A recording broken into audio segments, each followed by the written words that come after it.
Doctor గారు ఇప్పుడు IVF అంటే ఏంటి? ఐవీఎఫ్ ప్రొసీజర్లో ఏం జరుగుతుంది అసలు? ఐవీఎఫ్ అంటే ఇన్ విట్రో ఫర్టిలైజేషన్. ఓకే. అంటే ఇన్ విట్రో అంటే బయట, ఫర్టిలైజేషన్ అనేది బయట జరుగుతుంది. ఓకే. ఇన్ వైవో మన బాడీలో జరగాల్సిన ఫర్టిలైజేషన్ బయట మన ఇంక్యుబేటర్ లో జరుగుతుంది. ఓకే. ఓకే, దాన్ని ఐవీఎఫ్ అంటాం. ఓకే. అదే ఇక్సీ అన్నాం అనుకోండి, ఇంట్రా సైటోప్లాస్మిక్ స్పర్మ్ ఇంజెక్షన్. ఈ రెండిటికి డిఫరెన్స్ ఏంటి అనేది కూడా మీకు చెప్తాను నేను. ఓకే. ఐవీఎఫ్ అంటే ఎగ్ స్టిమ్యులేట్ చేస్తాం. ఓకే. లేడీని మనం ఇంజెక్షన్స్ ఇచ్చి స్టిమ్యులేట్ చేసి ఎగ్ బయటికి తీసుకుంటాం. ఓకే. బయటికి తీసుకున్న తర్వాత ఐవీఎఫ్ లో కనుక అయినట్టయితే దాని డెన్యూడ్ కానీ ఏమి చేయాల్సిన అవసరం లేదు. oocytes ని వాష్ చేసి సెమెన్ ప్రిపేర్ చేసుకుంటాం.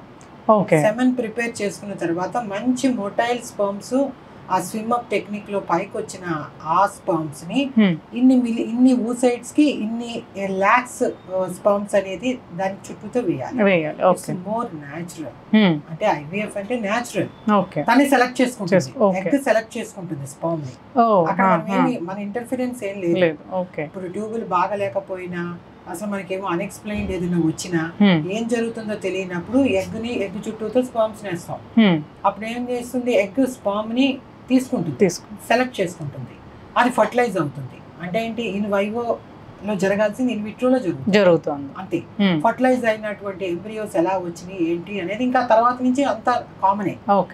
ఇక్సీ ఎందుకు చేస్తాం మనము అని అంటే, ఇక్సీ ప్రొసీజర్ లో మనం ఏం చేస్తామంటే ఎగ్ బయటకు వచ్చిన తర్వాత దాన్ని డెన్యూట్ చేస్తాం, దాని చుట్టూ ఏమీ లేకుండా చేసేస్తాం.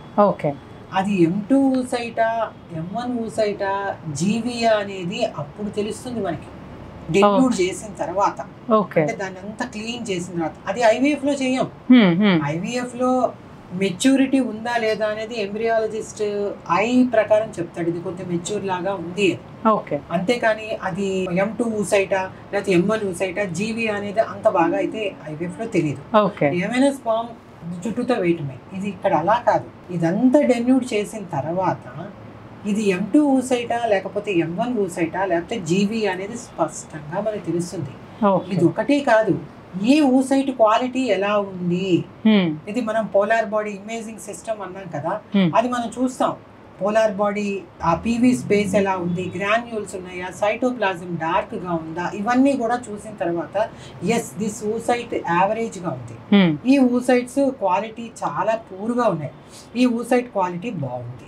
సో ఇలా మనం గ్రేడ్ చేసుకుంటాం. గ్రేడ్ చేసుకున్న తర్వాత స్పర్మ్ ని ప్రిపేర్ చేస్తారు. స్పర్మ్ ని కూడా మనం ఏం చేస్తాము, బాగా మంచి మోర్ మార్ఫలాజికల్ అంటే మర్ఫాలజీ. స్పర్మ్ కి ఒక హెడ్ ఉంటుంది, ఒక నెక్ ఉంటుంది, ఒక మిడ్ పీస్ ఉంటుంది, ఒక టైల్ ఉంటుంది. ఈ 4 కరెక్ట్గా ఉన్నాయా లేవా, మర్ఫాలజీ అంతా కూడా బాగుందా లేవా, ఎక్కడైనా వ్యాక్యూల్స్ ఉన్నాయా లేవా, ఇవన్నీ మనం చూడటానికి మనకి ఇన్సీ ఉపయోగపడుతుంది.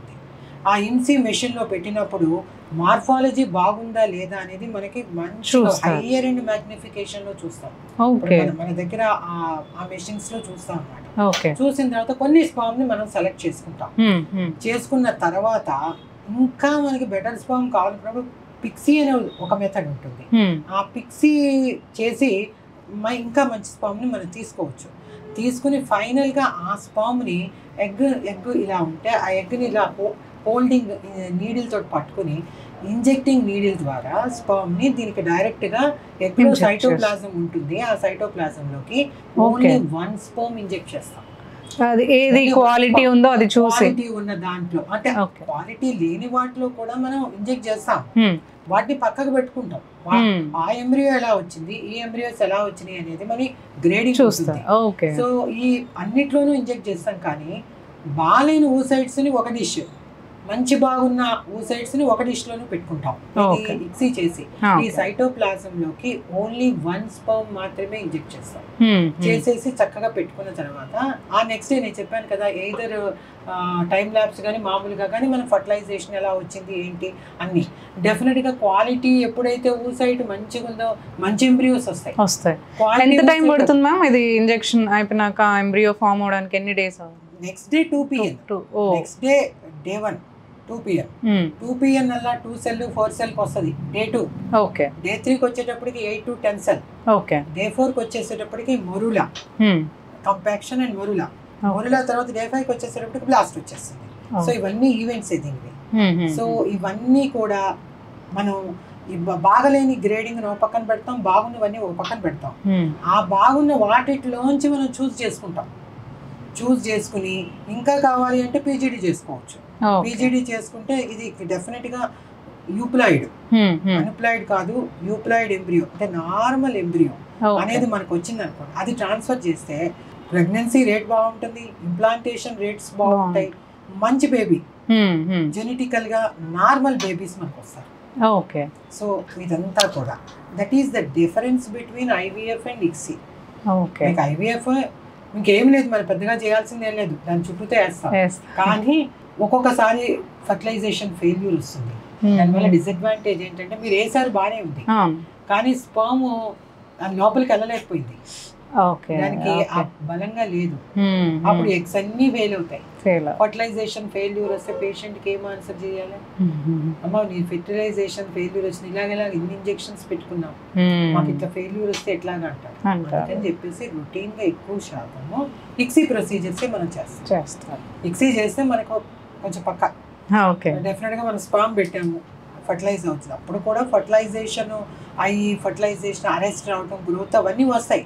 కానీ ఇక్కడ ఎంతో కొంత మనం అథెంటిక్ గా మనం పక్కాగా చేస్తాం. So that is the difference between IVF and ICSI. Okay. ఇప్పుడు ఐవీఎఫ్ చేసిన తర్వాత కూడా అంటే ఫెయిల్యూర్స్ ఏమన్నా ఉంటాయి మనకి దీంట్లో?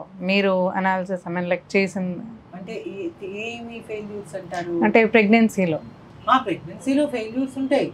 ఐవీఎఫ్ లో మీకు మనకి తెలియదు కదా, ఏ oocyte M2 oocytes mature oocytes అలాంటివి ఉండదు. ఫామ్ అవుతుంది ఎంబ్రియో, మిస్కారేజ్ రేట్ కూడా కొంచెం ఒక్కొక్కసారి ఎక్కువే ఉంటాయి. మనం M2 ఊసైట్స్ అంటే మోర్ మెచ్యూర్ ఊసైట్స్ కాబట్టి మనం కొంచెం క్వాలిటీ బాగా రావడానికి అవకాశం ఉంటుంది. ఐవీఎఫ్ కన్నా బెటర్ మెథడ్ అయితే మాత్రం ఇక్సీ. ఫర్టిలైజేషన్ ఫెయిల్యూర్స్ అవి తక్కువ ఉంటాయి కాబట్టి కొంచెం బెటర్ మెథడ్ అయితే మాత్రం ఇక్సీ ప్రొసీజర్స్.